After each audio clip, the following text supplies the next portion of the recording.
Hey, basketball fans, welcome into today's show. I'm your host, Jimmy Crowther, and you can find me on Twitter at Jimmy_Crowther, where I'm always talking about the latest NBA news and rumors, but I'm also going to talk about them for you on today's show. We're starting off with some news about Pandemic P, Paul George of the Los Angeles Clippers.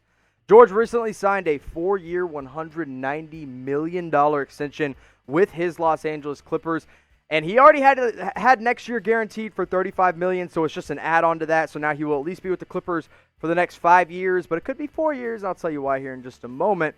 And, you know, the other day I kind of made fun of Paul George. I'll admit, I made fun of him for saying he wanted to be a Clipper for life, when he also said he wanted to be a Thunder for life. He also said he wanted to be a Pacer for life. But now he's actually holding true to his word, and he's signing a big-time deal with the Clippers to keep him under contract a little bit longer. And now everybody clowns Paul George for his playoff performance. And, you know, you look at the numbers, and in all reality, there wasn't a huge drop-off, but where you see the biggest dip is his field goal percentage and his three-point percentage, both of which took major hits. He also was turning the ball over at about 4 turnovers per game in the playoffs, which is it's a pretty big jump from his regular season average.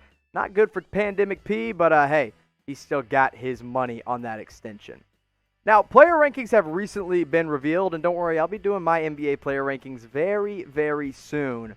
But we've had this debate a little bit, and I want to know what you guys think. Is Paul George a top 15 player in the NBA today? Type Y for yes or type N for no. I mean, the Clippers must believe he's pretty darn close to be able to give him that much money. But top 15, does he actually crack it? Let me know what you guys think in the comment section. Now, to break down his contract situation a little bit more, I made it very, very simple for you and had this beautiful graphic made. And look, this next year, it's already worthy of $35 million. He's already guaranteed that. There's no change in that. But the next season was where things were going to change, where he would have had a player option. Well, now, no more player option for 2021-2022. He's got $39 million guaranteed. That'll bump up to $43 million, up to $46 million. And then you see that player option coming back in 2024 and 2025. So we could be doing this whole song and dance once again when he's, you know, almost 33 years old and is going to be making $48 million. That's a lot of money, and it'd be a lot of money for him to turn down. But talking about that 2021 player option, Kawhi Leonard's got his coming up here pretty soon. He's actually got it coming up just next year. And with that player option and now Paul George kind of being fully guaranteed, does this convince him to stay, or is this something that Kawhi's like, hey, I don't know why you did this. We haven't had any playoff success yet. I don't know what's going on, why you're already signing an extension. I'm not ready to do that. I think Kawhi is going to be in a place next year where if the Clippers don't make a deep run in the playoffs, and I'm talking even deeper than they did last year where they got bounced in the second round by the Denver Nuggets, they need to make it to the Western Conference Finals to actually convince Kawhi to pick up his player option or to at least opt out and re-sign with the Clippers. And hey, maybe that's something that Paul George had in mind. He's like, hey, I have a good feeling he's going to re-sign, and that's why he re-upped with the Clippers. But shifting back our focus to Kawhi here, is he going to stay or is he going to leave? Make your predictions in the comment section. Don't tell me what you want him to do. I know for the heck of the drama, we probably want to see him leave, but what do you think he will actually end up doing? Type S for stay, type L if you think Kawhi will leave in 2021.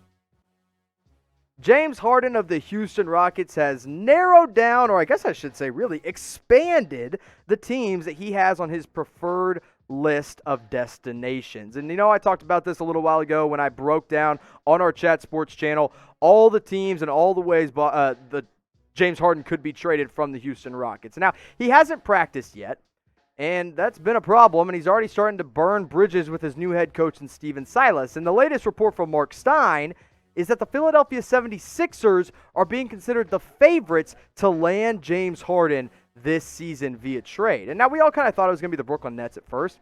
That didn't happen. But his list right now, as it currently stands, the Brooklyn Nets, the Philadelphia 76ers, the Milwaukee Bucks, and sorry about that, but it's actually the Miami Heat as that fourth team alongside James Harden that at least could trade for James Harden.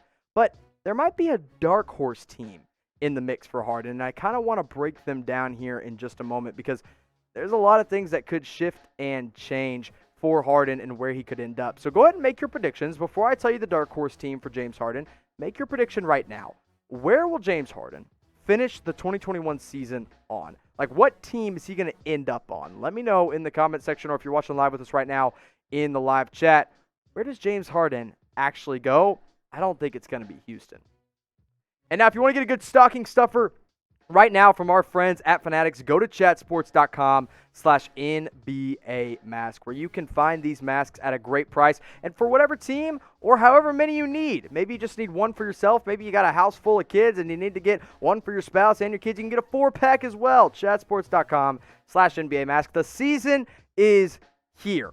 And you've got to wear a mask every day, so you might as well wear one that reps your favorite team. You can do it at this link at chatsports.com/NBA mask, the best place to go for all NBA gear. Now, I promised you I was going to talk about a dark horse team, and here it is. The Boston Celtics randomly coming in with plus 750 odds to land James Harden. And I know that's not great, but it's the 5th best. So it's up there with his list of teams that he's already preferred. The Toronto Raptors are also up there, but Boston randomly sweeping in is kind of an interesting concept because they do have the pieces to make it work, the Boston Celtics do. And we know that Danny Ainge isn't afraid to chase big players. And we know they chased Russell Westbrook a little while back. We know they were at least interested in Miles Turner this offseason. They lose Gordon Hayward, but they still have Kemba Walker. The Celtics are willing to chase players, and I'm going to break down a trade that could get James Harden to Boston here in just a moment. But, hey, if you're a diehard Celtics fan, if you bleed green, go to youtube.com/CelticsTV, where I'm talking all things Boston Celtics on a daily basis right now. So go ahead and subscribe and help us continue to grow, because that channel, it's a lot of fun. Now, the Celtics are not a favorite to land James Harden. In fact, James Harden doesn't even have them on his list, but they have the pieces to make a trade happen. So I put my mind to work. I did what I could and figured out a fake trade to get Harden to Boston. And here's what I think it would have to look like. Jaylen Brown, who's obviously the second best player on the Celtics, Carson Edwards, who didn't really play a whole lot outside of the G League last year, Robert Williams, who's arguably the third-string center on the Celtics right now, and not one but 2 first-round picks over the next couple of years, in 2021 and 2023. Remember, because of the Stepien rule, the Celtics, or really any team, cannot trade back-to-back first-round picks, and so they trade 2021 and 2023, and they go out and get James Harden. And while James Harden would be a great addition to this Boston Celtics team, and I think it would take at least that much to get him in the green, I don't think you should trade Jaylen Brown and 2 firsts for James Harden, especially with the drama he's currently bringing to this team and bringing to that organization of Houston that has done nothing but treat him well. And so if I had to choose one to pick right now, Harden is clearly the better player. Make no mistake about it. He's an MVP for a reason. He averages 34 points per game for a reason. But Jaylen Brown is a better defender. He's younger. He's still putting up 20-plus points per game. And at the end of the day, he's drama-free. So which 2-guard would you rather have? Type B for Jaylen Brown or type your H if you'd rather have James Harden? Let's talk about the Milwaukee Bucks, who made a lot of steps in the right direction this past season. Or the past offseason, I should say, by going out and getting Jrue Holiday, signing some quality free agents like Bobby Portis, Bryn Forbes, even Torrey Craig was a nice pickup for them, DJ Augustine off the bench. But they reportedly had their eyes on 3 other guys, and you guys already know about Bogdan Bogdanovic, but the 2 I'm going to talk about today are Victor Oladipo and Spencer Dinwiddie. But if there's any more big trades that do happen in the NBA, we'll have you covered here on Chat Sports, youtube.com/ChatSportsTV. So whether it's the Bucks with Victor Oladipo and or Spencer Dinwiddie, or it's somebody different, I'm going to talk about all of it here on this channel at this link. Let's go to Spencer Dinwiddie for a second, because this is a guy that the Bucks reportedly had their eyes on, and something that I honestly didn't really see coming. He was a great backup point guard for the Brooklyn Nets, basically started at point guard most of the time because Kyrie Irving was dealing with a ton of injuries, as Kyrie Irving often does. And in all honesty, he would have been a huge upgrade over Eric Bledsoe, but he's not an upgrade over Jrue Holiday. So I think the Milwaukee Bucks are probably happy they didn't end up giving up assets for Dinwiddie, but a guy I would have liked them to get would have been Victor Oladipo. He would have been an upgrade over their current 2-guard Dante DiVincenzo, and that's probably why that Bogdanovic trade fell through, or it's a reason that Bogdanovic trade falling through was such a big deal, because you could have had him or a guy in Oladipo who was just an all-star a couple years ago. I mean, last year he wasn't good because he was injured and he was kind of in and out of the rotation. But imagine adding a 2017-2018 version of Victor Oladipo to a Milwaukee team with Jrue Holiday, Giannis Antetokounmpo, Brook Lopez, and Chris Middleton. I mean, can you build a better contender around Giannis Antetokounmpo? I don't think you can. So I admire the Bucks for going for it. I wish they could have actually pulled it off, but hey, they still got a lot better. But if you had to pick one player that you'd rather have right now, I know Oladipo's not healthy, but at the end of the day, he's got a higher ceiling than Spencer Dinwiddie does.